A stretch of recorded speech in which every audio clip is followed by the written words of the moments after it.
एक समय की बात है, पहाड़ों और हरियाली से घिरा एक छोटा सा गांव था, जहां लोग सादगी से रहते थे और अपने पारंपरिक खाने का आनंद लेते थे। उस गांव में यश नाम का एक लड़का था, जो हमेशा कुछ नया करने की इच्छा रखता था। वह गांव के बाकी लोगों से थोड़ा अलग था, क्योंकि उसकी सोच सीमाओं से बाहर जाने की थी। जहां गांव के लोग पारंपरिक भोजन, रोटी, सब्जी और दाल चावल में ही खुश रहते थे, वहीं यश को नए नए डिश के बारे में जानने और चखने का शौक था। यश ने एक दिन शहर से लौटे एक यात्री से सुना कि वहाँ एक ऐसी डिश है जिसे पिज्जा कहते हैं। यात्री ने बताया कि यह डिश पूरे शहर में बहुत मशहूर है और इसका स्वाद अनोखा होता है। यश के मन में पिज्जा को लेकर बहुत उत्सुकता पैदा हो गई। वह सोचने लगा, यह पिज्जा आखिर क्या है? क्या यह हमारी रोटी जैसा कुछ होगा या फिर पूरी जैसा? कई दिनों तक यश ने पैसे जमा किए और एक दिन शहर जाने का मौका मिला। वह बस में बैठा और शहर के लिए रवाना हो गया। शहर की रौनक और तेजी देखकर वह हैरान था, लेकिन उसके मन में बस एक ही बात थी, पिज्जा। वह एक बड़ी पिज्जा दुकान में पहुंचा, जहां लोग तरह तरह के पिज्जा ऑर्डर कर रहे थे। यश ने थोड़े झिझकते हुए पिज्जा का ऑर्डर दिया। जब गर्मागर्म पिज्जा उसकी टेबल पर आया तो उसकी सुगंध ने यश को मंत्रमुग्ध कर दिया।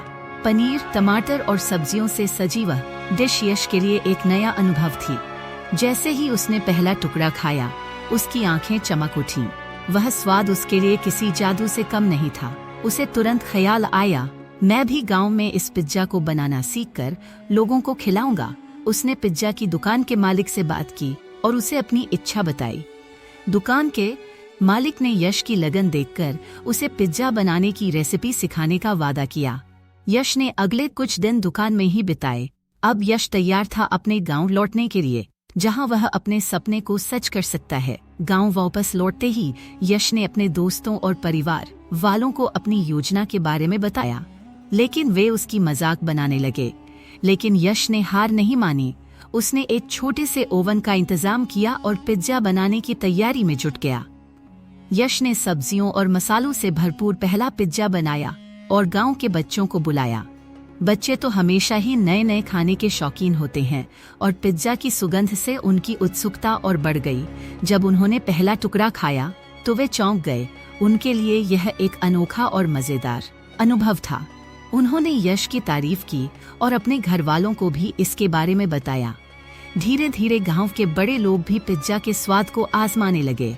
जो लोग पहले इसका मजाक उड़ा रहे थे, वे अब यश के पिज्जा की तारीफ करने लगे। एक समय ऐसा आया कि लोग दूर दूर से यश के पिज्जा का स्वाद लेने आने लगे। यश ने गांव में अपनी एक छोटी सी पिज्जा की दुकान खोल ली और वह पिज्जा बनाने में इतना अच्छा हो गया कि उसकी दुकान इलाके भर में मशहूर हो गई।